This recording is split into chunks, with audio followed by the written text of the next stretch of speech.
1절부터 보게 되었습니다. 잠언 4장 들어갑니다.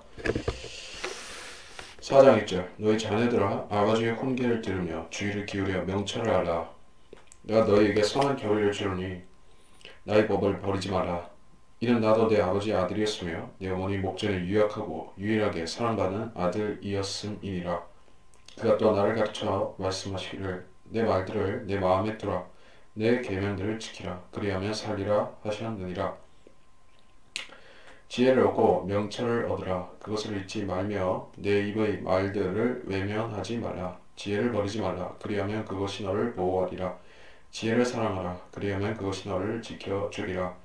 지혜는 으뜸가는 것이니 지혜를 얻으라. 또 내가 얻은 모든 것으로 명철을 얻으라. 지혜를 높이라. 그리하면 그것이 너를 높이리라. 내가 지혜를 품을 때 그것이 내게 존귀를 가져다 주리라.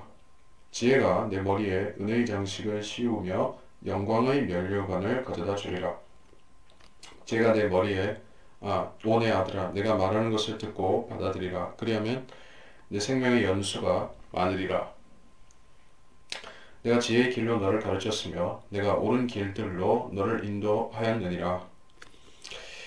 내가 다닐 때 내 걸음이 피곤치 않을 것이며 내가 달려갈 때 걸려 넘어지지 아니하리라. 훈계를 굳게 붙잡아 놓치지 말며 그것을 지키라. 이는 그것이 내 생명임이라. 자, 4장 1절은 자녀들아 아버지 훈계를 들으라 이렇게 시작을 했습니다. 일반적인 원칙과 그리스도인에게 적용되는 원칙과 그렇게 나눠서 얘기를 하자면은 이제 십계명에서 그 부모를 공경할 것을 우리에게 요구하고 있죠. 자, 그것은 인간의 양심법상으로도 그런 것입니다. 그 계명을 지키면 사람이 복을 받는 것이요. 그리고 그리스도인들은 그 일반 원칙을 지키면서 거기에 한 가지 더해서 주 안에서 믿는 부모를 배나 공경하고 또 그 부모의 가르침을 무시해서는 안 되는 것이다 이게요. 그래서 교리 기독교계의 부패 변질은 옛 선조의 믿음을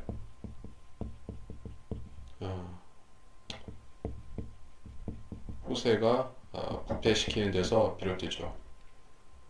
자, 한국 정예상은 그렇지는 않을지라도 일단 영어권에는 KJV가 있었는데 그래서 NIV라든지 NASV라든지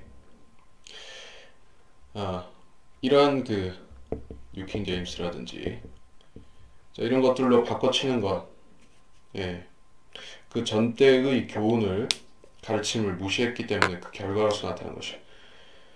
그 우연히 생기는 배교는 없었다 하는 것입니다. 이스라엘의 배교도 마찬가지인 것입니다. 이스라엘의 배교도 여호수아는 이스라엘을 하나님 말씀으로 율법책으로 다스렸죠. 그리고 그의 영향을 받은 사람들은 다 그 믿음을 지키고 그 믿음을 통해서 다스렸습니다만 그 다음 세대로 넘어갔을 때 어떻게 됐습니까? 그 믿음이 변질이 됐을 때 결국 이스라엘 전체가 그 후세는 전부 배교한 것이요. 그래서 그 역사가 바로 재판관계의 역사요. 그리고 이제 솔로몬 자신도 그 배교의 하나의 동참자가 된 것입니다. 그 배교라는 것은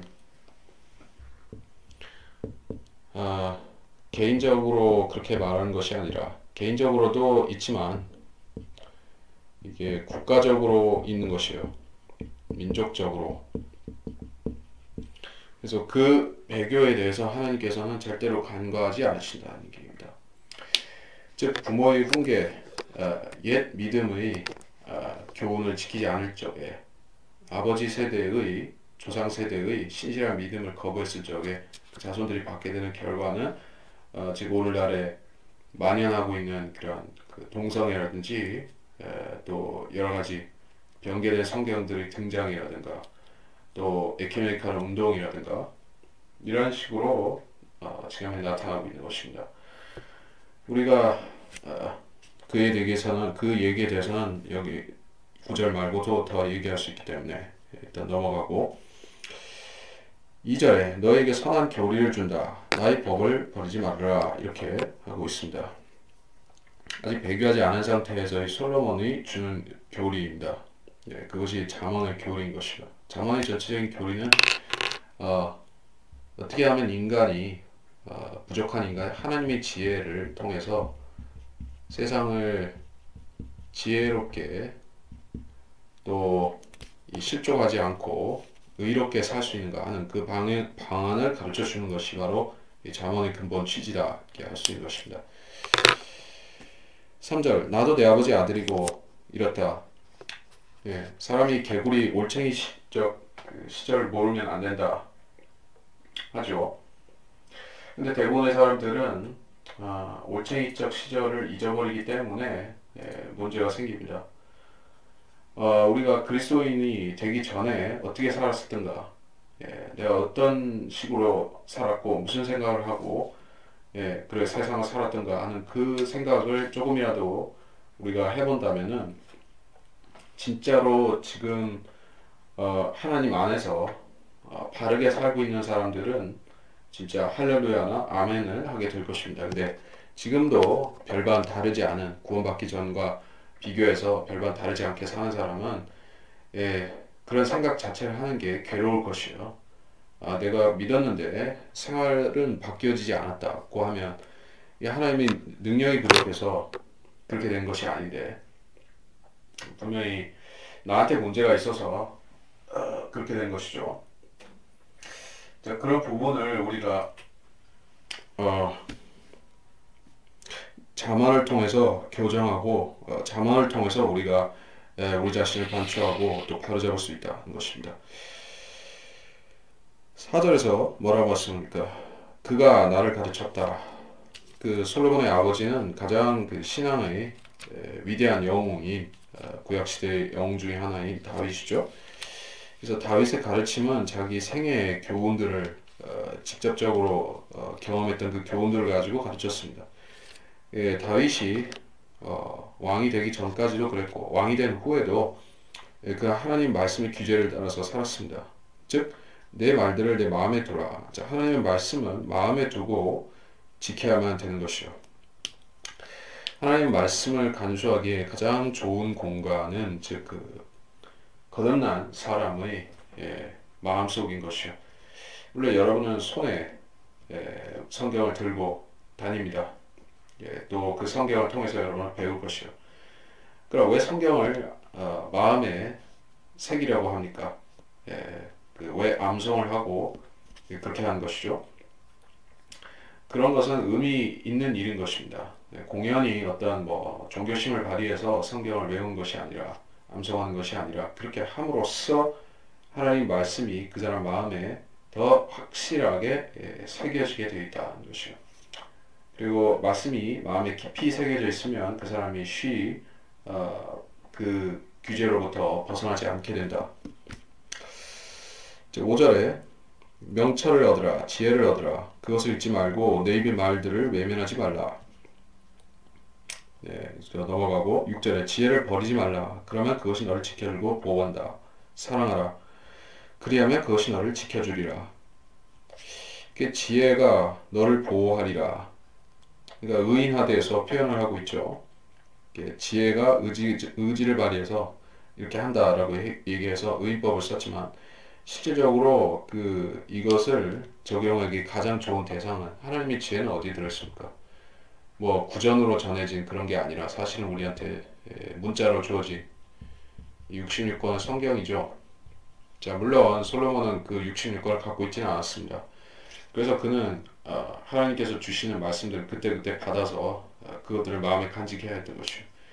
우리한테는 참 복되고 감사하게도 66권이라는 그야말로 하나님께서 이 얼마만 동안의 세월입니까? 3,500년 넘게 모세 때부터 우리한테 주기 위해서 3,500년 동안 간수하신 말씀이고 또 그 기록되기는 한 그 1500년 넘게 기록된 그 말씀을 우리가 지금 받은 것이에요. 그리고 이게 우리한테 주어졌을 때 하나님께서는 그냥 우리가 그 말씀을 건성으로 넘기는 것이 아니라 사랑하라고 주신 것이에요. 즉 그 지혜라는 것은 소피아라고 할 때 그리스 철학자들은 그것을 하나의 뭐라고 해야 되나 신적인 존재로 규정을 했습니다.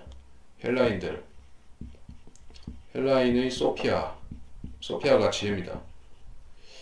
그 소피아 대성당이라고 있죠. 콘스탄티노플, 지금은 이스탄불인데 그게 그 소피아가 소피아죠. 지혜죠. 그 사람들이 생각하는 것은 이게 여신처럼 여신이죠. 사실은 여신의 이름이기도 하고 자, 그래서 그들은 지혜를 신으로 삼기까지 했었던 것입니다. 그래서 헬라인들의 그 지혜 사랑은 참 유별났던 것을 우리가 알 수 있죠. 그 고린도 전서에 좀 찾아볼까 합니다.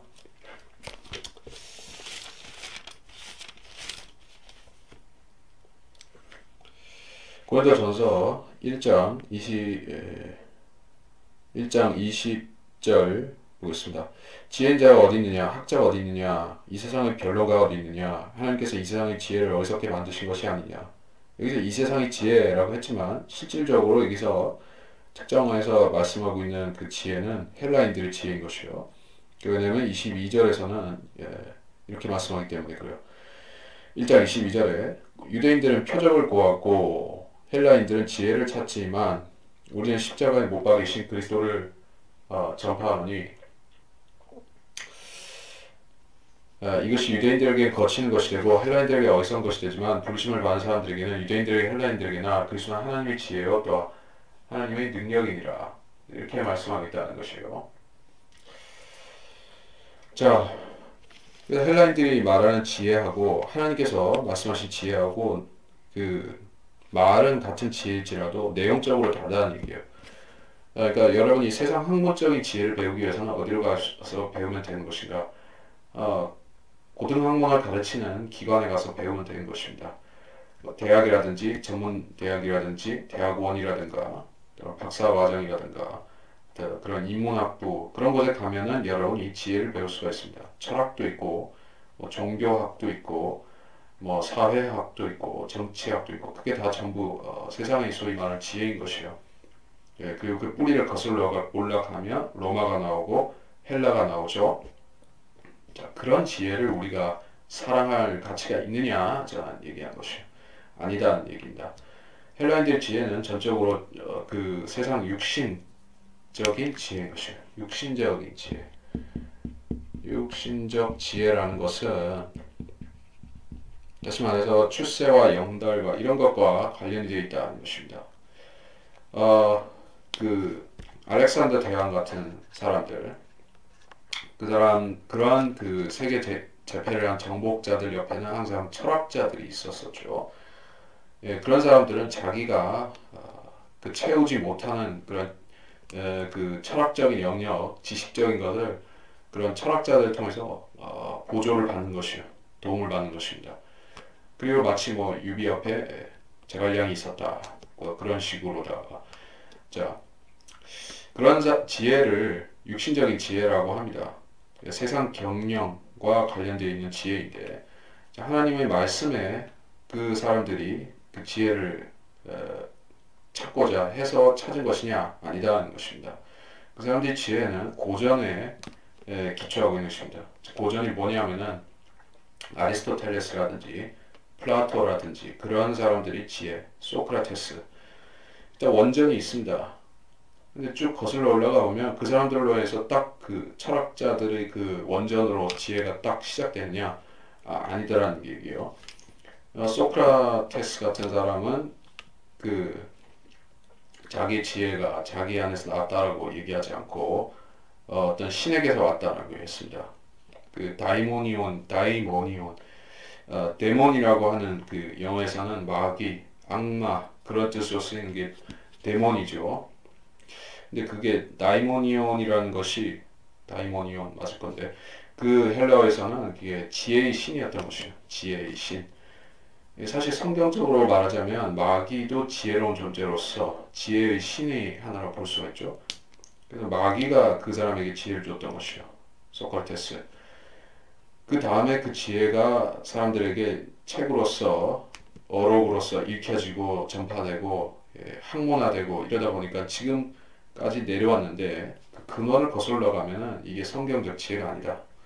자, 헬라 철학의 얘기는 그렇고 7절에 지혜는 으뜸 가는 것이다. 내가 얻은 모든 것으로 명철을 얻으라 이렇게 얘기했습니다. 지혜는 으뜸이고 명철도 모든 것으로 바꿀만하다 이렇게 얘기를 했습니다. 자, 이 지혜와 이 명철이 무슨 성격을 어떤 지혜와 어떤 명철을 말하는 것입니까?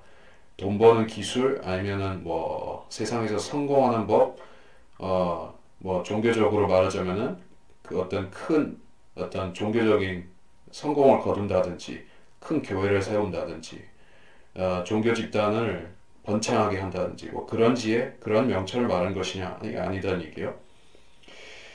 그것은 모든 것을 주고 바꿀 만한 지혜가 아닙니다. 왜냐하면 다 놓고 가기 때문에 그렇죠. 아무리 지구상에 수천만 명을 미혹했다 할지라도 교주들은 다 지옥으로 가죠. 그리고 그들이 부귀영화도 따라가지 못합니다. 자, 그렇기 때문에 그게 마귀적인 지혜인데 사탄에게 있는 지혜인데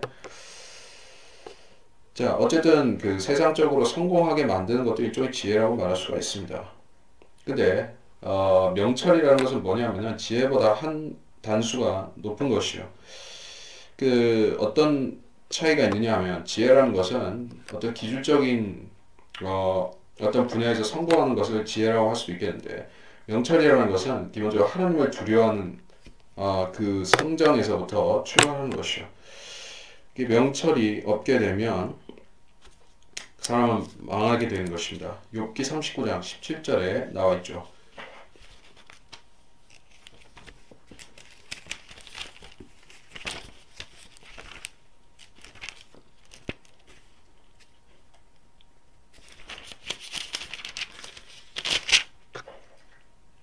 욥기 39장 17절에 근데 그 앞에서부터 봐야지 내용을 알 수가 있는데 14절에서부터죠. 39장 14절 타조나 아래 땅에 알들을 버려두고 흙으로 따뜻하게 하다가 발로 밟아 으깨거나 들짐승이 깨뜨리는 것을 잊어버리니라. 마치 제 새끼가 아닌 것처럼 제 새끼들을 무정하게 하여 그녀의 수고가 두려움없이 헛되나니 이는 하나님이 그녀에게서 지혜를 박탈하며 명철을 나눠주지 않음이라.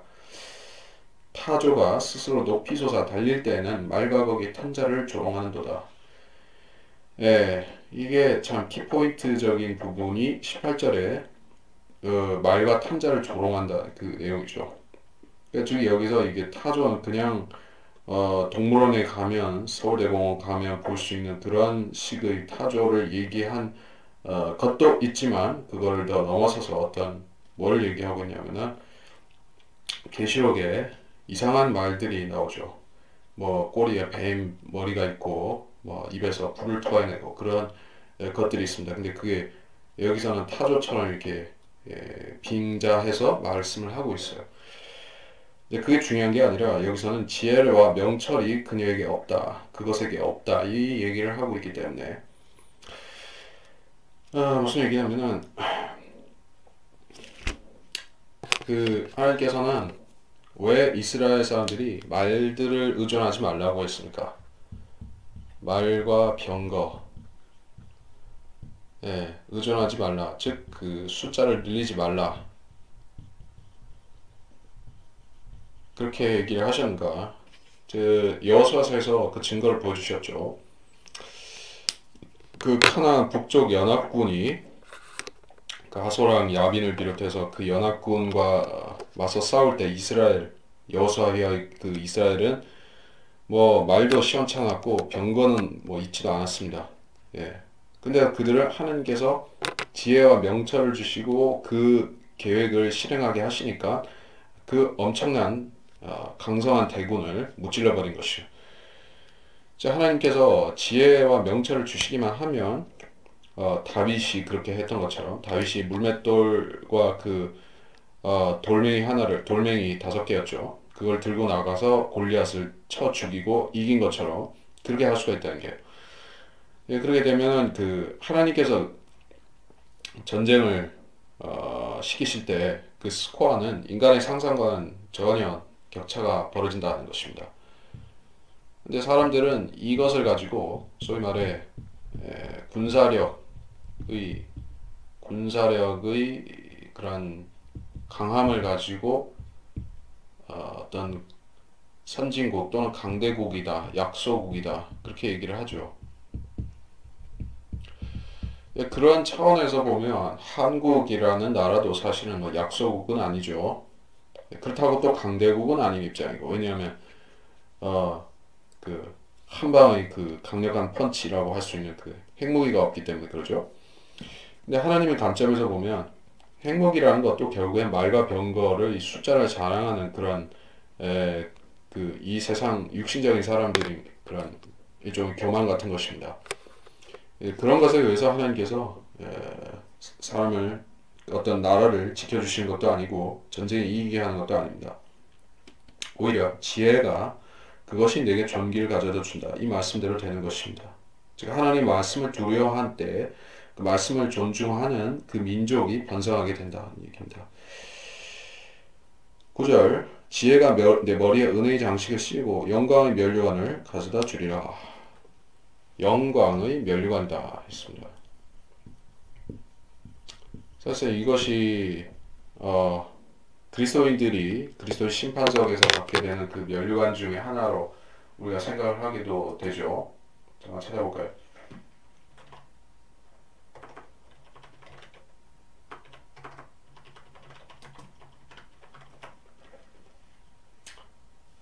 그런데 이것은 구약에 더 심심치 않게 자주 등장하고 있는 그런 표현입니다. 여기 자만에서 나왔을 뿐 아니라 또 자만 16장 31절에서도 나오고 이사야서 28장 5절에도 나오고 이렇게 또는 예레미야서에도 나오고 그렇습니다. 그런데 이 하나하나의 의미들이 전부 베드로전서 5장 4절 이 신약의 영광의 면류관과 일치하는 것은 또 아닙니다. 베드로전서 5장 4절을 보면 그 영광의 면류관은 목자장 즉 예수님이 나타나실 때 너희가 시들지 않는 영광의 면류관을 받으리라. 너희라고 할 때 이것은 그 목사들 목회의 직분을 신실하게 감당했던 그러한 그리스도인들을 여기 말씀하고 있는 것이에요. 목회자와 상관이 되는데 자 그렇다고 해서 이 영광의 면류관이 구약적인 것과 전혀 무관하다 이렇게 또 얘기할 수는 없겠죠. 왜냐하면 구약에 그 여러 번 언급이 됐으니까. 즉 다시 말해서 5개의 면류관이 있는데 그런 것들 중에 어떤 것은 구약 성도도 받는다는 얘기예요. 예, 그 사람들이 면류관을 받으니까 통치를 하겠죠. 예, 환란 때의 성도들도 면류관을 받고 통치를 하겠죠. 자, 그런 것입니다.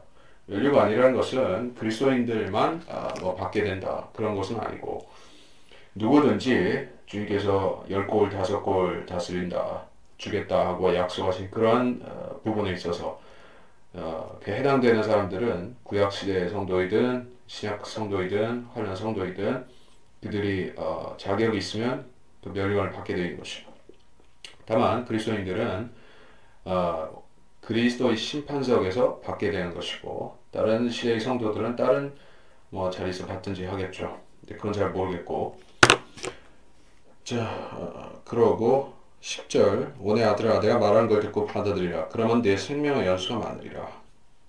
생명의 연수가 많으리라. 1절로 다시 돌아가는 말씀이죠. 하나님 계명을 지키면 율법을 지키면 복을 받는다. 11절 내가 지혜의 길로 너를 가르쳤고 내가 옳은 길대로 너를 인도하느니라.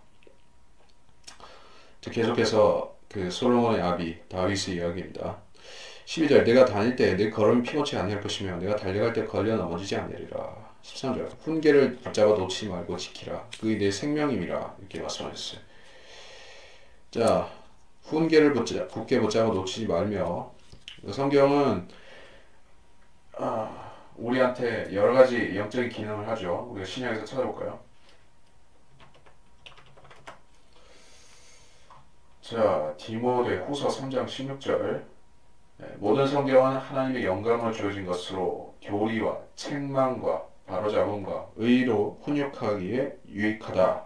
유익하니 이렇게 말씀하셨습니다. 책망과 바로잡음이다. 의로 훈육한다. 이게 바로 이 훈계에 적절하게 들어가는 부분이죠.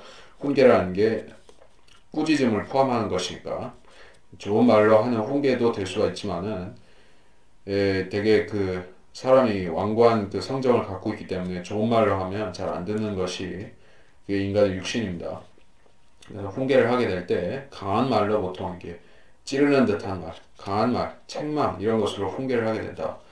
근데 그걸 싫다고 하는 사람이 있어요. 그렇죠. 듣기 좋은 말만 들으려고 하고 훈계는 좀 싫어한다는 게 사람들이.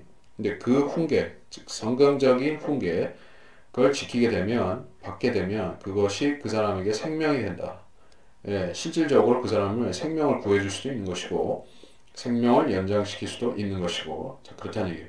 14절부터 악인의 길에 들어서지 말며 악한 자들의 길로 다니지 말라. 그 길을 피하고 그 길로 지나가지 말며 거기서 돌이켜 떠나라.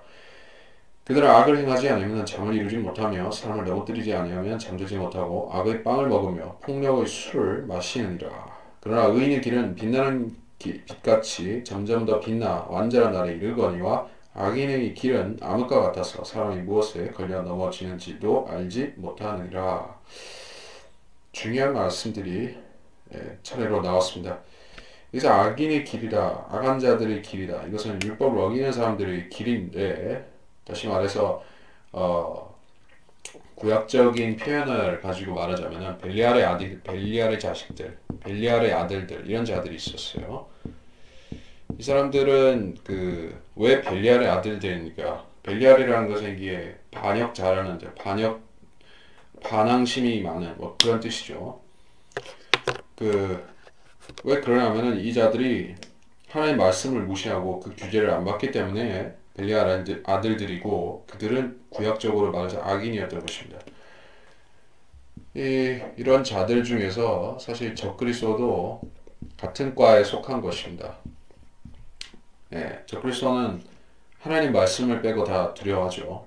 하나님 말씀만 두려워하지 않는 것입니다. 세상 사람들의 그런 자기에 대한 쑥덕거리는 것, 자기가 어떻게 세상에서 인정을 받고 있는가 하는 것, 출세하는 것, 그런 것에 대해서 신경을 쓰고 그에 의해서 말을 바꾸는 것이요. 정치인들이 잘하는 태도가 바로 그 악인들의 태도인 것입니다. 악인의 길, 악한 자들의 길은 어디에 속한 것인가? 바로 악에게 속한 길이고 그것이 넓은 길인데 주님께서는 우리가 그 길에서 걷기를 원하지 않으시기 때문에 좁은 문으로 들어오고 좁은 길로 가야 된다 이렇게 우리에게 말씀하신 것입니다. 그 길을 피하고 지나가지 말고 돌이켜서 떠나야 된다 이렇게 얘기했어요. 여기 직접적으로 여기에 교리적으로 해당되는 부분은 계시록 18장에 주의 백성들 즉 유대인들에게 하신 경고 중에 있죠.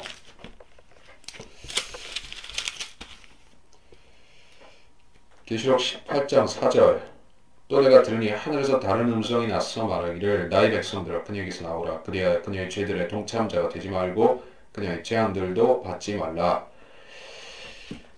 다시 말해서 큰 바빌론에서 떠나라. 또 그 길에서 떠나라 하는 뜻입니다. 큰 바빌론은 로마이죠.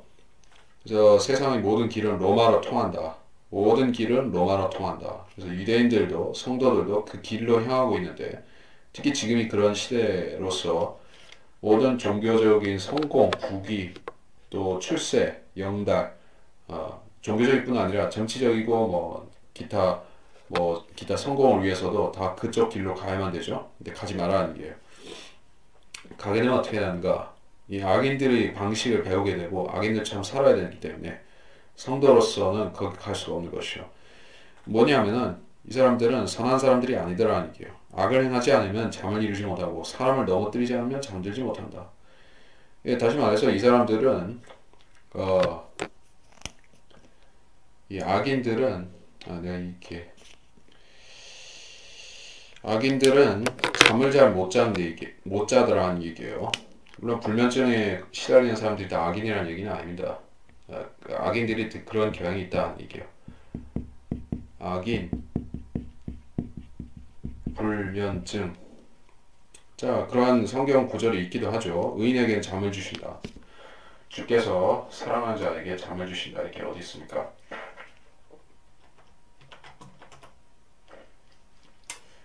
네, 시편 127편 2절이죠. 너희가 일찍 일어나고 밤늦도록 자지 않고 수고의 빵을 먹는 것도 헛되도다. 그러므로 그가 자기 사랑하는 자에게 잠을 주시는도다.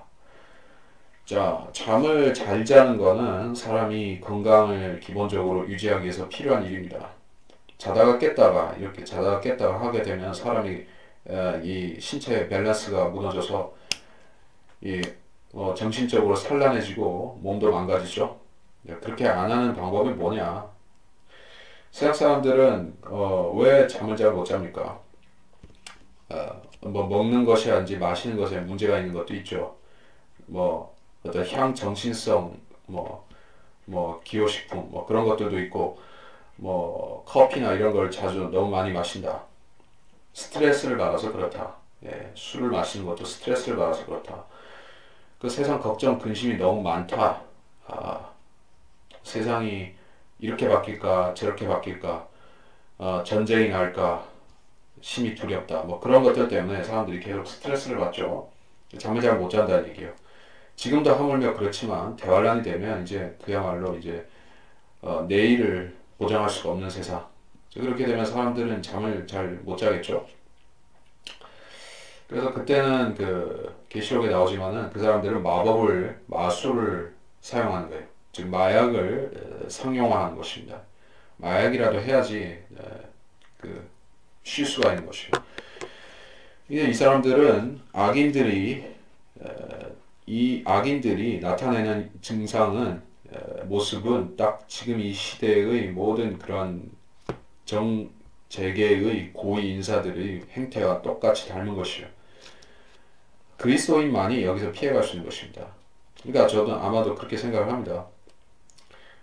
미국의 도널드 트럼프 지금의 대통령 그 사람도 악인이라고 저는 생각을 하는데 왜냐하면 그리스도인이 아니기 때문이죠. 물론 그리스도인이 아니면서 다소 선한 사람도 있을 수 있습니다.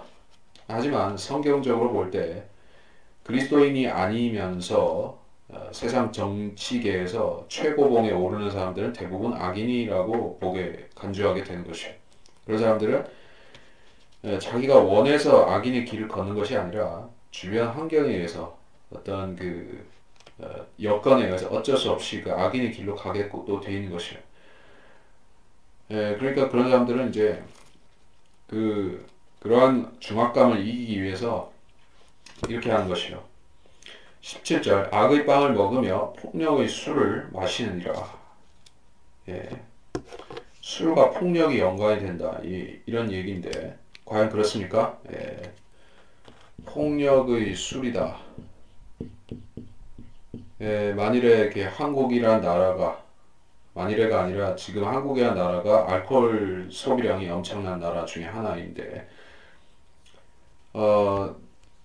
그러니까 엄청난 나라이면서 또 그 대중 앞에서 술을 거리낌 없이 마시고 취하고 하는 것이 하나의 수치가 아니라 마치 어떤 자랑스러운 태도인 것처럼 보여지는 나라가 한국이라는 게 문제예요. 이게 무슨 얘기냐면은 중국이라든지 일본이라든지 아시아권의 다른 나라들도 포함해서 그 외 서구권의 영국이라든가 미국이라든가 기타 유럽 나라들 이런 곳에도 물론 술 문제가 나름 심각한 것도 있지만은 한국 이상으로 더 술 많이 마시는 나라도 있습니다. 러시아가 특히 그렇죠. 하지만 그런 나라들이 한국보다 더 나은 점은 그 사람들은 그렇게 공공장소에서 막 술 취하고 하는 것을 그 사람들은 수치로 생각을 합니다.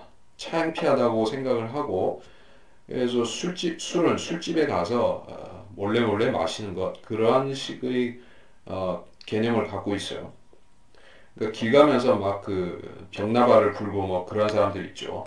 그런 사람들은 뭐냐면은 이제 완전히 이렇게 사업이 망했다든지 그 집이 없어졌다든지 해서 멘탈이 소위 그 붕괴가 된 사람들 있죠. 아, 노숙자가 된 사람들, 홈리스 된 사람들, 그런 사람들은 이제 뭐 술 나발을 불고 다닐 수가 있지만은 한국처럼 왜 이게 뭐 홍대라든지 무슨 뭐 이태원이라든지 뭐 종로라든지 뭐 종로는 모르겠고 그런 뭐 아니면 각종 뭐 대학가 주변이라든지 이런 지역들처럼 무슨 밤만 되고 새벽만 되면은 술 취한 사람들이 뭐 길거리에 줄줄이 널브러져 있고 뭐 주먹 다짐하고 뭐 칼부림까지 나고 뭐 이런 식으로 이제 술이 하나의 사회적인 관용을 이 대상이 되는 거. 술 취해서 뭐 폭력을 일으켰다든가 술 취해서 뭐 사람을 상하게 했다든가 이런 것에 대해서 술김에 했으니까는 좀 정상 참작을 해준다. 이런 나라는 세상에 한국밖에 없습니다. 술 취해서 무슨 뭐 살인하고 강도하고 술 취해서 뭐 성범죄 저지르고 그렇게 했을 때 감형을 해주는 나라, 좀 형을 깎아주는 나라는 한국 빼고는 없습니다. 예, 그래서 한국이 이게 심각한 술과 관련해서 정말 심각한 나라입니다. 그래서 한국이라는 나라의 문화에서 술이라는 게 참 빼기가 힘들 부분이기도 하지만은 이런 부분에 대해서 분명히 술 문화를 고쳐야 됩니다. 폭력의 술을 마시지 말아야 되는데 그게 어디 쉬운 일입니까? 사실 안 마시는 게 제일 좋죠. 18절 그러나 의인의 길은 빛나는 빛같이 빛나서 완전한 날에 이른다 이렇게 했어요. 완전한 날에 이른다. 성경에서는 그 일종의 이원론, 양극성론, 자 이원론, 양극성론, 양극성 이런 것을 이야기를 하고 있습니다. 뭐냐면 진리가 있고 비진리가 있고 진리 대 비진리. 자 빛이 있고 흑암이 있고 검은색이든 흰색이 있고 지옥과 하늘나라, 지옥 하늘나라, 마귀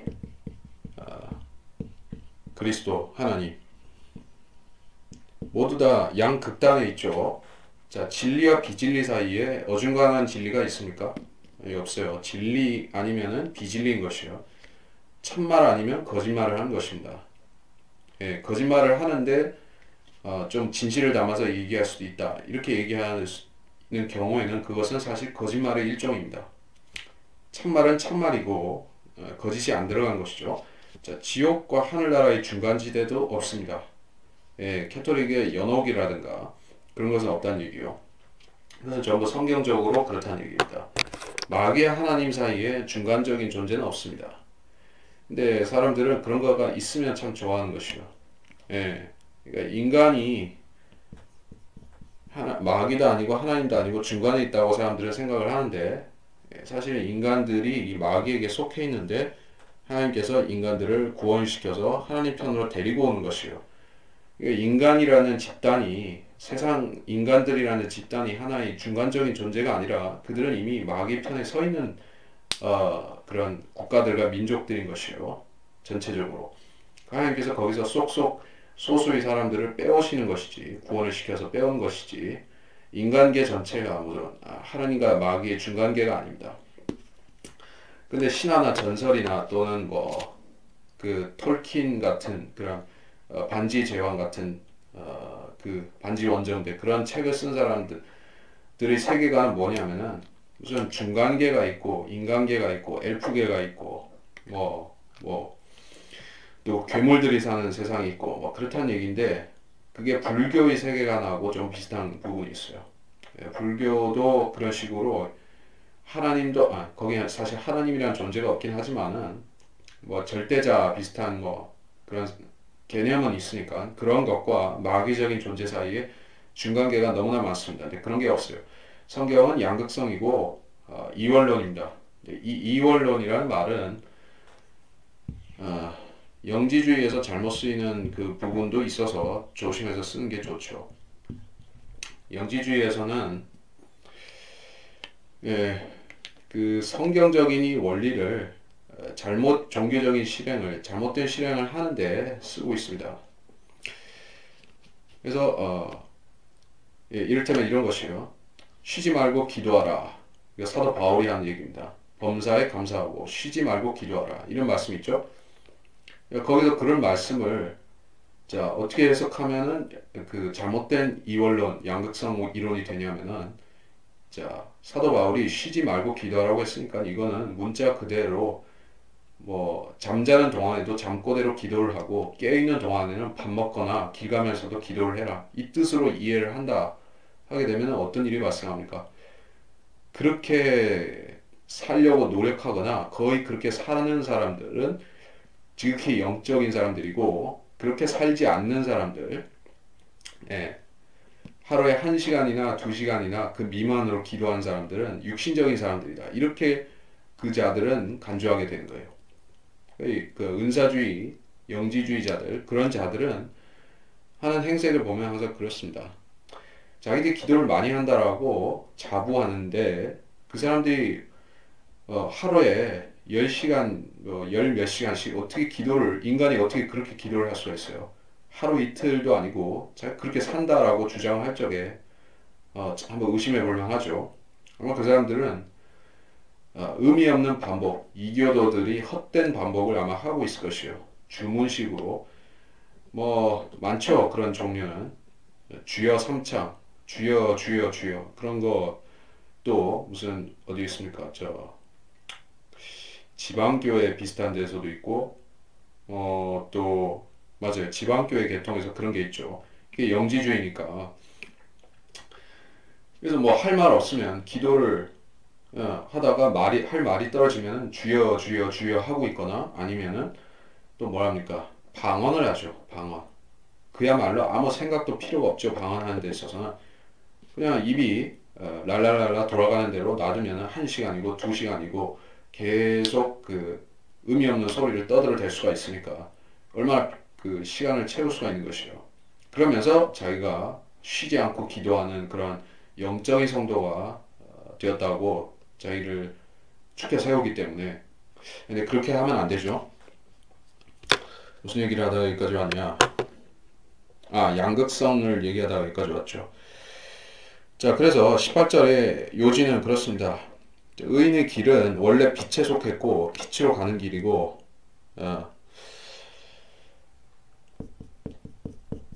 빛과 흑암, 빛과 암흑, 흑암 그 차이 영적으로 우리한테 주는 메시지죠.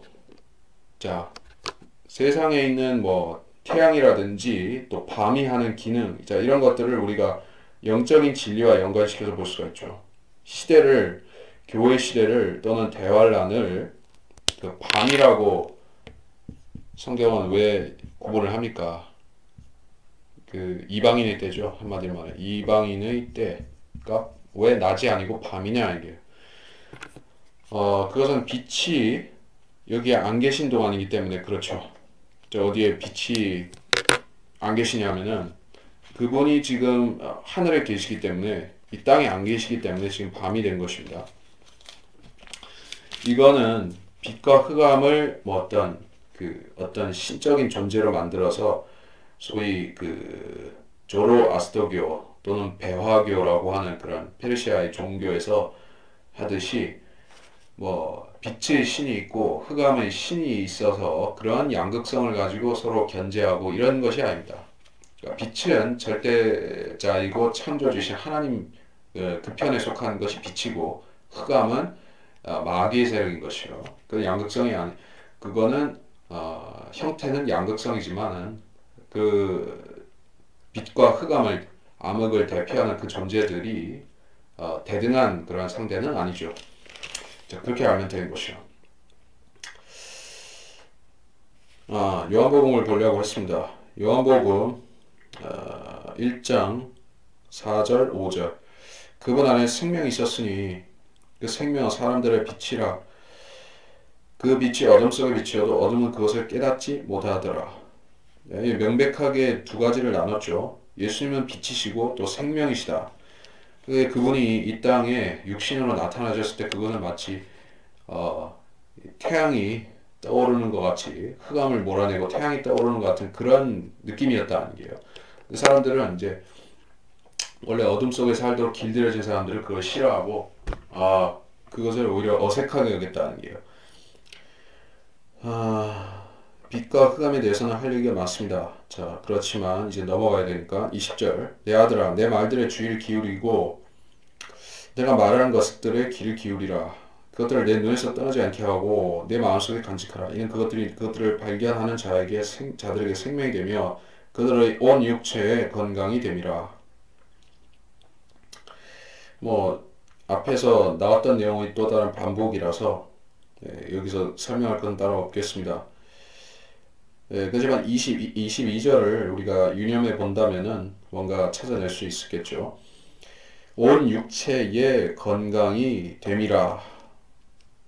그러니까 내 말들이라고 했을 때 이건 성경인데, 즉 우리가 성경을 통해서 육체적인 건강을 누릴 수도 있느냐, 이런 문제예요. 이건 우리가 한번 도전해 볼 만한 교리라고 저는 생각을 하는 것입니다. 성경이라는 것은 단순한 책이 아니죠. 생명의 책이죠. 예. 이 책이 담고 있는 생명은 뭐 우리 어떤 수명을 1년, 2년 연장해주는 차원의 생명이 아니라 그야말로 만세 무궁토록, 영원 무궁토록 살게 해주는 그 생명이 이 책으로부터 나오고 이 책 안에 있죠. 우리가 그 생명을 예수님을 구주로 믿었을 적에 우리가 받았고 또 계속해서 우리가 성경을 통해서 그 생명이 우리 안에 있는 줄로 확인하는 부분입니다. 그 성경은 우리한테 영적인 생명도 주고 미래에 우리의 육체적인 장수, 영원한 생명도 가져올 것입니다. 육체적 생명, 언제? 휴거 때. 우리의 몸을 변화시키고 영원하게 살게 해줄 것이요.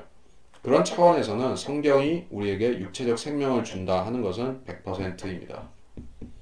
근데 그것을 지금 이 지상생애에서 적용을 하려고 치면 이게 좀 문제가 생길 수가 있는 게요. 어디에 문제가 생기냐? 사람들이 다 순수하게 믿으면 상관이 없는데 어떤 사람들은 이것을 소위 은사주의 영업적인 교리로 쓰는 것이요. 예수 믿으면 병이 다 날 수 있다.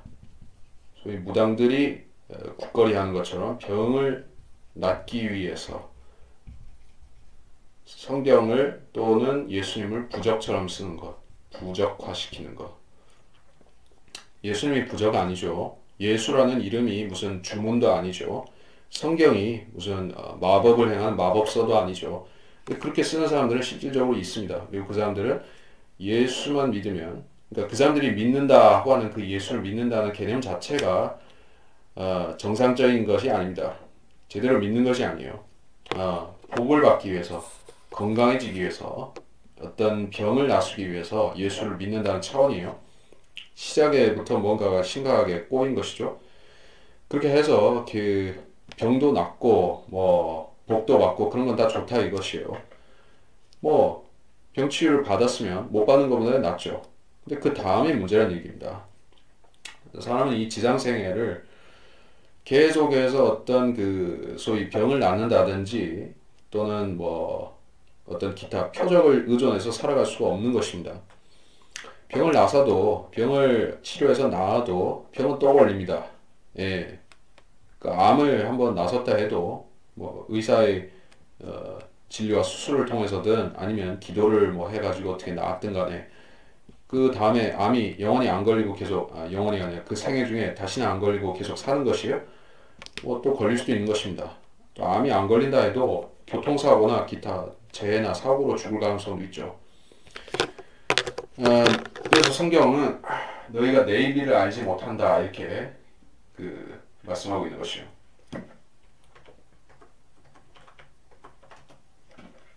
자, 야고보서 4장 14절 너희가 내일 일어날 일을 알지 못하나니 너희 생명이 무엇이냐 잠깐 보이다가 사라지는 안개니라. 이 진리를 모르는 사람들은 이제 은사주의자들의 쳐놓은 그 그물에 걸려드는 것이에요. 그 사람들은 오늘 병이 났을 수 있고 오늘 부자가 될 수 있고 오늘 내일 그렇게 될 수 있고 그 다음에는 모르겠다는 것입니다. 그 다음에 마귀가 욥을 시험했듯이, 그렇죠? 욥을 평안한 가운데 있는 그 욥을 시험해서 아주 엉망진창으로 망쳐놨듯이 되지 말라는 법이 있습니까? 그러니까 조용기 목사의 생애가 참 그런 것을 시시적절하게 보여주고 있죠. 그 사람들은 그 조용기라는 사람은 자기 어, 말 맞다나 부자가 되었습니다. 예, 주변 사람들은 못 만들어줬지만 자기 자신은 부자가 되고 뭐 크게 병도 없는 것 같고 그렇게 말해서 소위 삼박자 축복을 누리면서 살아가고 있다가 하나님께서 그 악인을 조용기라는 악인을 그냥 무사평탄하게 살다가 끝나게 하신 것이요? 아니죠. 이 생애에서 그가 저지른 죄값을 지옥 가기 전에 여기서 처리를 하라고 하시는 것이요. 아직 구원을 못 받았지만 구원을 받으라는 하나님의 은혜일 수도 있습니다. 늦게라도 예수 믿으라는 은혜일 수도 있는데 그래서 그 조용기라는 사람을 이제 재판에 넘기고 이 망신을 주고 그렇게 하시는 것이요. 하나님께서 참 자비가 넘치시는 분이죠. 그냥 뭐 한 방에 죽여서 지옥으로 데려갈 수도 있는데 그렇게 안 하시고 그 악인 중에 악인인 그 적그리스도 같은 악인인 조용기를 하나님께서 그렇게 오래 참아주시는 걸 보면 참 대단한 것이요. 무슨 얘기냐? 육체 건강이 됨이라 이것은 우리가 이 현실적인 현재의 교리로 받아들이게 되면 곤란한 부분이 있다는 것입니다. 시편에도 같은 내용이 있는데 가만히 있어 보라. 지금 4장을 넘어서 5장까지 할까 했지만 지금 이렇게 갈 수는 없겠고 여기서 마치는 걸 하면서 4장으로 마치는 걸 하면서 설명을 많이 해야겠습니다. 자, 찾아보겠습니다.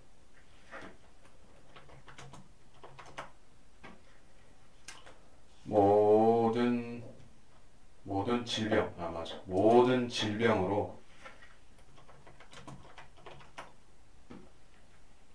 여기 나오네요. 시편 103편 3절. 그는 내 모든 죄악을 용서하시며 내 모든 질병을 치유하시고 라고 했습니다. 자, 시편 103편의 말씀에서 은사주의자들이 이거 보고 눈이 확 뒤집어진 구절이 이 구절인 것이요.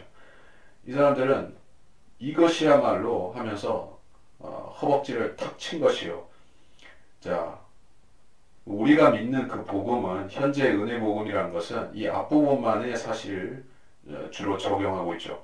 내 모든 죄악을 용서하시고, 즉 우리가 은혜의 복음에 따라서 예수님을 구주로 영접했을 때 그 십자가에 흘리신 피로 모든 죄악을 용서받는다. 이건 맞지만 이 하반부에 내 모든 질병을 치유하시고 이게 우리한테 적용이 되려면 굉장한 문제가 있다 이게요.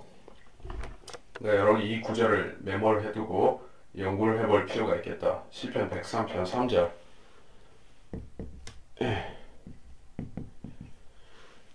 저는 뭐 다른 여러 은사주의 목사들이 어떤 식으로 이거 써먹는지 모르겠지만은 어떠한 전직 은사주의 목사 중에 하나인 목사가 있는데 그 사람이 이 구절을 가지고 이제 카리스마적인 능력을 어쩌고 저쩌고 하는 그 목사가 있어요.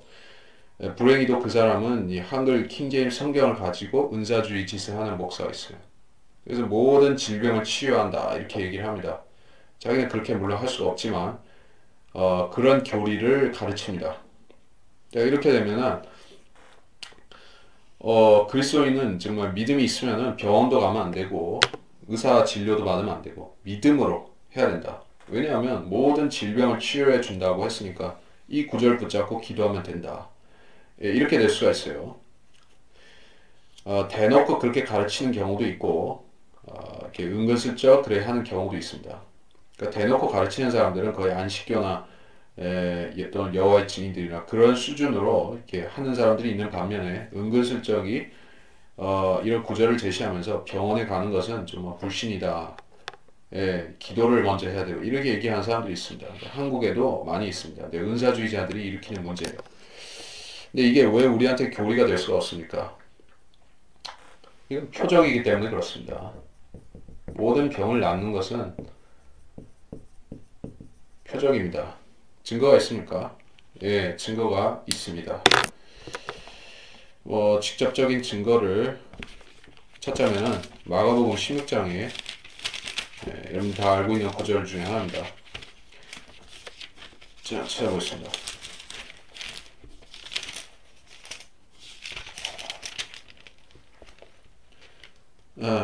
마가복음 16장 18절, 아니야, 17절부터 18절 읽겠습니다.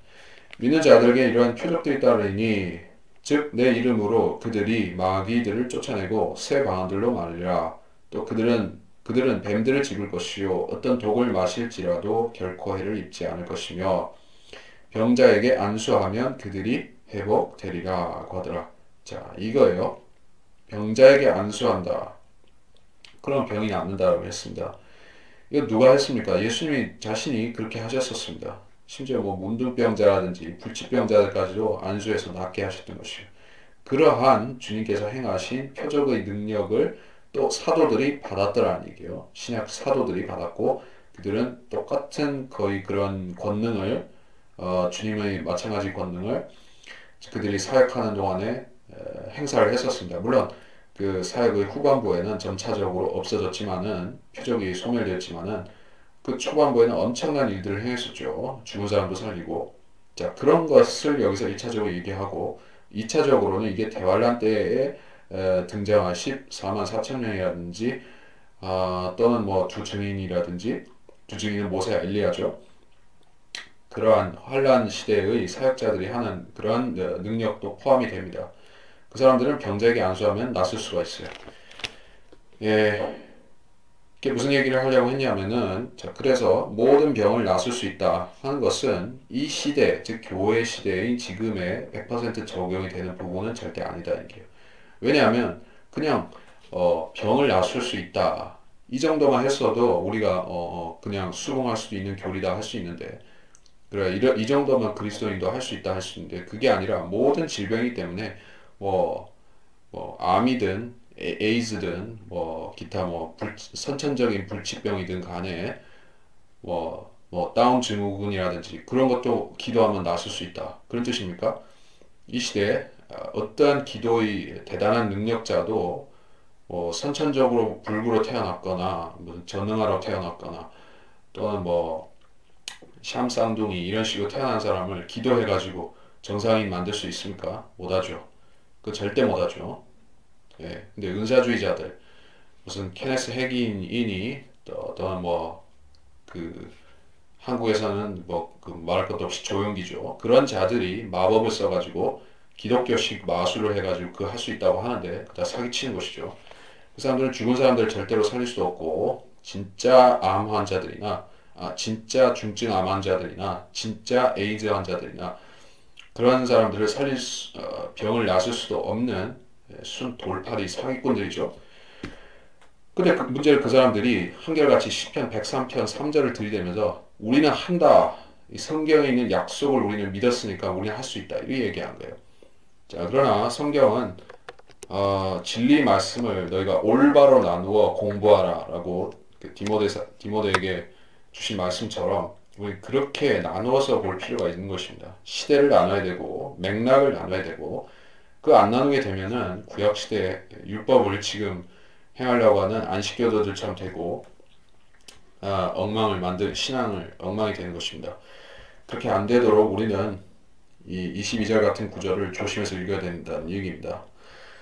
이것을 우리가 우리 자신에게 주장하기 위해서는 이 육체를 거듭난 후에 부활 후에 육체에 적용한다면 상관이 없겠습니다. 23절 열심을 다해 내 마음을 지키라. 이는 삶의 문제들이 거기서 나옴이라. 완고한 입을 내게서 제거하고 사악한 입술을 내게서 멀리하라. 내 눈으로 바로 보게 하며 내 눈꺼풀로 내 앞을 곱게 보게 하라. 내 발이 가는 길을 잘 살펴 내 모든 길을 굳게 세우라. 오른편이나 왼편으로 돌이키지 말고 내 발을 악에서 떠나게 하라. 자, 23절은 참 암송을 많이들 하는 구절이라서 자, 근데 그만큼 중요하다는 얘기예요. 열심을 다해서 지킬 만큼 중요한 것이 있더라는 얘기예요. 그건 우리의 육신을 트레이닝하는 부분이 아니라 마음을 지켜야 한다 이렇게 얘기를 했습니다. 육신은 열심을 다해서 간수할 수도 있고 보충제를 먹고 운동해서 벌크업 할 수도 있고 뭐 다 할 수 있습니다. 아니면은 운동선수들이 하는 것처럼 특정 기능을 강화시킬 수도 있어요. 그러면 그 육신은 오래 가고 잘 지켜지고 보존이 될 수가 있습니까? 물론 그것도 아니지만 그런 육신을 뭐 보존하기 위해서 하는 활동 이상으로 훨씬 중요한 것이 마음을 지키는 것입니다. 마음을 지킨다는 것은 어떻게 어떤 그 구체적으로 다가오지가 않는 부분이죠. 마음학이라고 할까? 성경에서 마음학을 다루고 있는 것이 바로 잠언이기도 한데, 물론 성경의 66권 전반이 인간의 심리, 인간의 마음에 대해서 포괄적으로 다루고 있다고는 하지만 특히 잠언에서 많이 하고 있다는 얘기예요. 또는 그 고난 중에 자신의 그런 마음속 깊이 드러내는 그런 구절들, 시편의 다윗의 고백들이나 또는 욥기의 그러한 욥의 토로하는 말들이나 이런 것이 마음학에 해당이 되죠.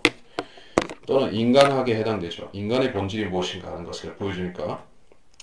그런데 마음을 지키는 것은 왜 중요한가? 심지어 여기서 삶의 문제가 나온다 이렇게 얘기를 하고 있습니다. 우리가 고민을 하지 않으면 어떤 문제는 실존하지 않는 것일 수도 있습니다. 고민하기 때문에 조그마한 문제가 괴물처럼 골리앗처럼 거대해 보이는 경우가 너무나 많습니다. 마음에 어떤 고민을 하게 될 때 사실 우리가 해프닝성으로 넘길 수 있는 일도 너무나 무겁게 우리를 짓누르는 경우가 있습니다.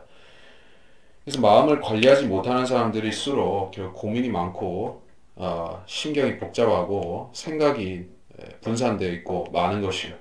그렇다고 해서 그 사람들이 미래를 잘 대처하고 살아가느냐 하면 또 그런 것도 아니에요.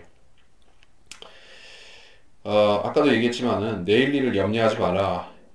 사람의 그 목숨 자체가 사라지는 안개 같다라고 이미 얘기를 했습니다.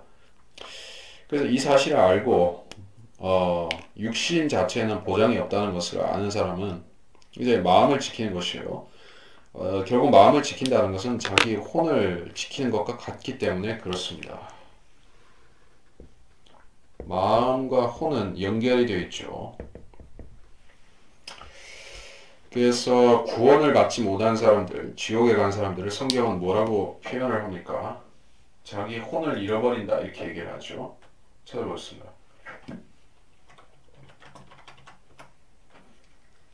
마태복음 16장 26절과 마가복음 8장 36절인데 마가복음 8장 36절을 보면 사람이 온 세상을 얻고도 자기 신의 혼을 잃는다면 무슨 유익이 있겠느냐. 사람이 혼을 잃어버리는 경우는 무엇이겠습니까? 완전히 잃어버린다는 것이요. 원래 자기 건데 자기 거가 아닌 것처럼 돼. 지옥 간다는 뜻이죠. 그 혼을 잃어버리게끔 그 사람이 왜 그렇게 된 것인가? 자기 마음을 못 지켰기 때문에 그렇게 됐다고 얘기할 수가 있습니다. 열심을 다해 지키라라고 한 것은 무슨 그 마음속에 이상한 것이 못 들어가게 잘 지켜라. 그런 뜻도 될 수 있고 또 이 마음을 지킬 때 양심도 보존할 수가 있기 때문에 그렇습니다. 선한 양심이라는 말이 있죠. 그리고 양심은 율법과 마찬가지로 구원받지 못한 사람들, 구약식으로 말하자면은 유대인들과 어떤 양심적인 이방인들을 이제 그리스도께를 인도하는 지도 교사가 되었었죠. 스쿨 마스터라고 사도 바울은 표현을 했죠.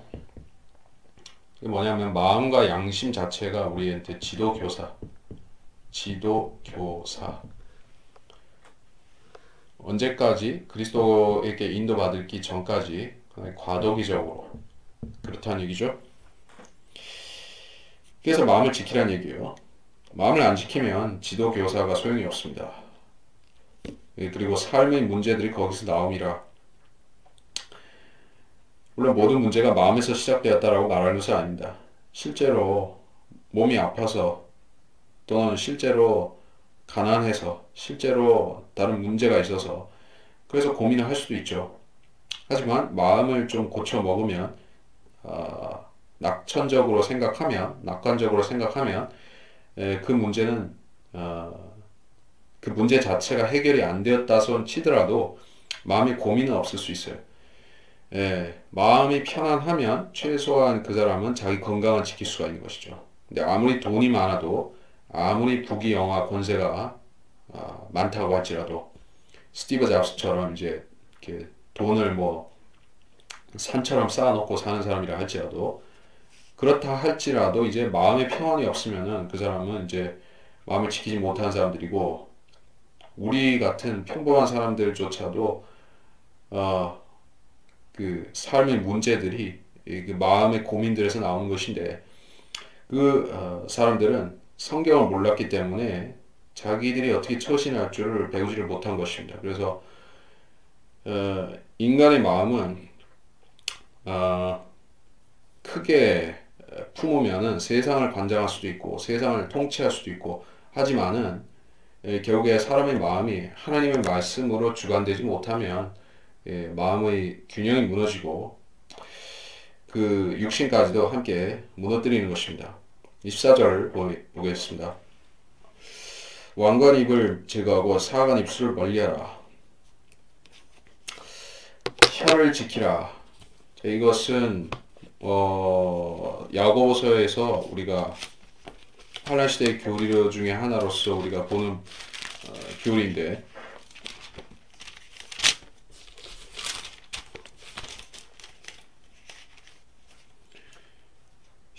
혀에 대해서 야고보서 3장 쭉 보면 5절 이와 같이 혀도 작은 지체지만 큰 일들을 자랑하느니라. 보라 작은 불이 얼마나 큰 것을 태우는가. 혀는 불이요 죄악의 세상이라. 그처럼 혀는 우리 지체들 가운데 있으면서 온몸을 더럽히며 또 일생을 불태우고 나니 곧 지옥의 불에서 태우느니라. 혀가 대단한 권세를 가졌네요. 여기서는 말을 조심하라, 입을 조심하라 라고 했는데 자, 우리가 입을 잘 좋은 방향으로 쓰게 되면 어떤 일이 있습니까? 구원을 받죠. 1차적으로 내가 내 입으로 주 예수를 시인하고 입술을 선하게 쓴 것이요. 또 우리가 하나님 말씀을 우리 입술을 통해서 발설하면 복음을 믿지 않는 자들 앞에서 우리의 입술에 담아서 발설하면 우리의 입술은 축복을 전달하는 도구가 되죠. 그래서 그 우리가 입술을 정당하게 사용한 그 대가로서 우리는 하늘에서 상을 받을 수가 있죠. 그 참 착한 일을 하는 것인데 반면에 우리가 이 입술을 통해서 받은 복을 놓칠 수도 있습니다. 우리의 생각이 입술로 튀어나올 적에 우리는 한 번씩 억제하고 내보내는 그런 그 필터링을 해야 되는데 머릿속에서 나온 대로 입술로 튀어나온다 하면 이게 좀 사람이 어렵게 되는 것입니다. 영적인 사람들은 그런 것들이 문제가 적을 수도 있겠죠. 그러나 육신적인 사람들은 항상 그런 잘못을 저지릅니다. 그리고 육신적인 사람들뿐만 아니라 영적인 사람들도 시험을 받을 때 경솔한 말을 하는 경우가 있습니다. 바로 욥과 같은 사례죠. 욥은 의인이었고 혀를 잘 지키는 사람 중에 하나였습니다. 그러나 그가 극심한 고난 가운데 있을 적에 그는 자기도 모르게 하나님을 원망하는 말이라든지 냉소적인 말들을 막 했던 것이요. 욥이 무식한 사람이거나 악한 사람이어서 그리 한 것이 아니라 마귀 시험 가운데서 그렇게 실족하고 잘못한 것이요. 그렇기 때문에 우리가 입술을 조심할 수 있으면 마음을 조심하는 것만큼이나 우리한테 혜택이 된다, 도움이 된다. 그래서 알아면 됩니다. 그래서 그 뒤에 내용은 쭉 상관이 없고 25절, 26절은 이해하는 수준이 잘 이해할 수 있는 수준이고 27절에 오른편 왼편으로 돌이키지 말아라. 내 발을 악에서 떠나게 하라. 자, 이것은 그 그리스도인에게 있어서는 믿음의 경주를 함에 있어서 명심해야 될 교훈이죠. 그래서 그 교훈을 한번 살펴보겠습니다.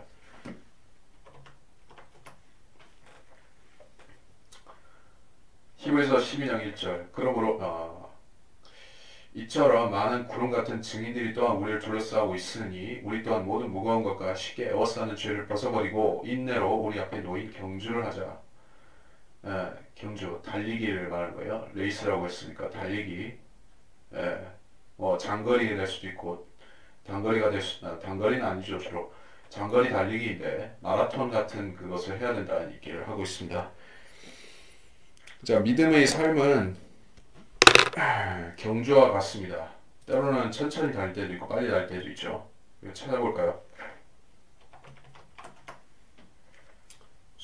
순례라고 했습니다. 베드로전서 2장 11절 사랑하는 자들아 타국인 같고 순례자 같은 너희에게 권고하노니 이렇게 얘기하였어요. 혼을 거슬러 싸우는 육신의 정욕들을 멀리하라. 순례자도 목적지를 갖고 레인을 달리는 그러한 그 레이서들 달리는 사람들과 같습니다. 그렇죠? 히브리서 11장 13절에서도 이렇게 얘기합니다.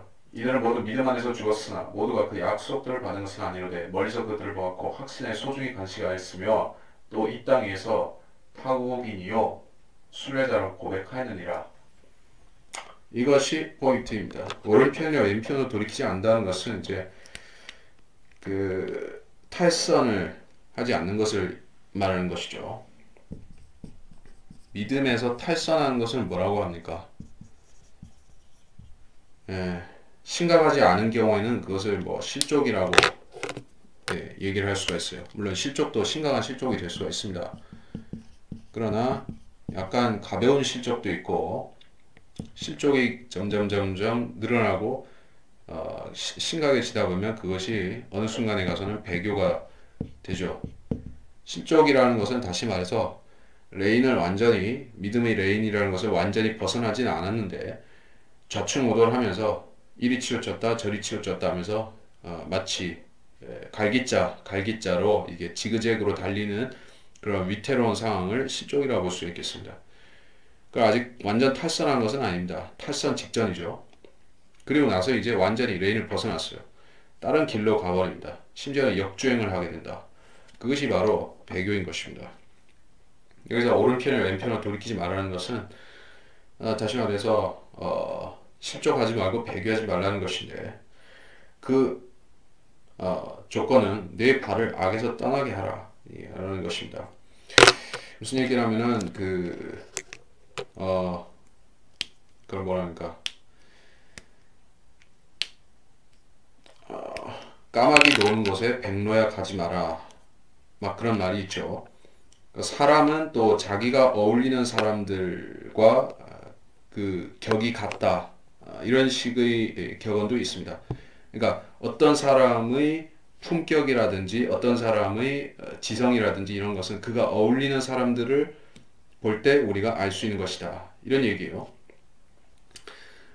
그러니까 사람들은 일반적으로 그렇습니다. 자기가 비슷한 사람들을 찾아다니면서 비슷하니까 만나는 게 보통입니다. 안 그런 경우도 있지만 되게 그렇습니다. 그렇게 어울리다 보면은 크리스천들이 그렇습니다.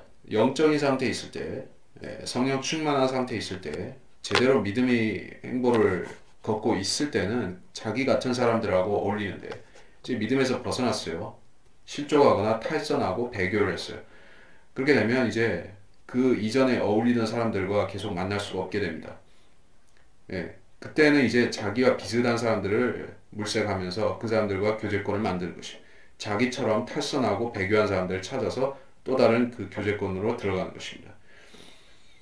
그것이 바로 이제 내 발을 악에서 떠나게 하라라는 것을 위배했다는 뜻이에요. 까마귀 노는 곳에 백로가 가버린 것이 바로 이제 악으로 들어간 것입니다. 그렇게 되면 이제 소위 말하자면 오늘날 식으로 말하자면 신실했던 성도가 크리스찬이 어느 날 헷가닥 해가지고 이단에 몸담게 되었다. 그러면 이제 바로 돌이키고 오른편이나 왼편으로 돌이켜버린 것입니다. 그리고 악으로 들어간 것이요. 자, 그렇게 된 데는 그 사람 자신이 책임이 우선 있는 것입니다. 하나님께서 그 사람을 미혹해서 그러한 악으로 몰아넣으신 것이 아니다. 그리고 마지막으로 오른편이나 왼편으로 돌이키지 말아라는 말씀에 대해서 제가 생각해 보면 이것을 좌나 우로 돌이키지 말라고 하면 사람들은 사람은 중도 사상을 가져야 된다. 그러니까 소위 말해서 이것을 오른편이라는 것을 우파 사상, 왼편이라는 것을 좌파 사상, 소위 그 빨갱이 사상, 공산주의, 그러니까 오른편이라는 것은 뭐라고 해야 되는가? 민주주의, 자유주의, 그렇게 해석을 하겠느냐 하는 것이요. 물론 주님께서는 오른편에 대해서 좋게 평가를 하시는 편입니다. 오른편. 하나님의 보좌 오른편은 참 좋은 쪽인 것 같습니다. 그래서 예수님이 거기에 앉아 계시죠. 그리고 오른손이라는 말은 또 성경에서 예수님을 그런 표현하는 말인 만큼 좋은 뜻이죠. 근데 여기서는 꼭 그런 식으로 좋고 나쁜 것을 얘기한 게 아닙니다. 오른편으로도 돌이키지 말라고 했으니까 여기서 말씀하는 오른편이나 왼편은 그냥 문자적인 그 방향을 얘기하는 것이지 그 무슨 어떤 사람들이 이걸 가지고 해석하듯이 좌파나 우파로 가면 안 된다. 크리스찬은 좌파도 되면 안 되지만 우파도 되면 안 된다. 그런 뜻으로 이 말씀을 누군가가 인용을 한다면 그건 잘못된 것이다. 물론 저는 그렇게 인용한 사람들을 좀 알고 있는데 그 사람들은 좌로나 우로나 치우치지 말라는 말을 자기들이 소위 말해서 진리 편에 서지 않는 것. 물론 세상 정치나 어떤 그 사상 같은 것에도 사실 완전한 퍼펙트한 그런 것은 없지만은 어느 정도 진리에 속한 편과 마귀 편이 어느 정도 있습니다. 그래서 그리스도인들은 가령 친동성애자라든지 친공산주의라든지 사회주의라든지 그런 쪽에 서면 안 되겠죠. 그런 것을 아니 심지어는 무슨 파시즘이나 나치즘이나 이런 것을 지지하면 안 되겠죠. 공산주의도 마찬가지고. 자, 그러한 그 진리와 비진리를 선택해야 되는 상황에서 이런 구절을 누군가 들이대면서 자 봐라 오른편이나 왼편으로 돌이키지 말라고 했으니까 자 크리스찬은 공산주의도 지지하면 안 되지만 자유주의도 지지하면 안 된다. 소위 말해 중도를 지켜야 된다. 이런 식으로다가 주장을 한 경우가 있으면 그 사람은 완전히 성경을 곡해한 것이에요. 그리스도인은 중도가 되면 안 됩니다. 절대로 그리스도인은 어떤 그 소위 말해 정치적인 입장에 있어서 중도가 되면 안 됩니다. 확실하게 진리인 편을 지지를 하는 것이지 그건 무슨 중도를 지킨다는 그런 게 아니에요. 물론 우리가 어떤 적극적인 운동을 하고 그런 부분에 있어서 행동가가 되라는 것은 아니지만은 자기 소신을 지킬 필요가 있다는 것이지 이것도 아니고 저것도 아니고 그러라는 게 아니에요. 여기서는 성도들에게 믿음의 행보를 잘 직진하라는 것이지 사상을 좌파 우파 얘기한 게 아니에요. 그런 뜻입니다. 그래서 이번 시간은 여기서 마치도록 하겠습니다.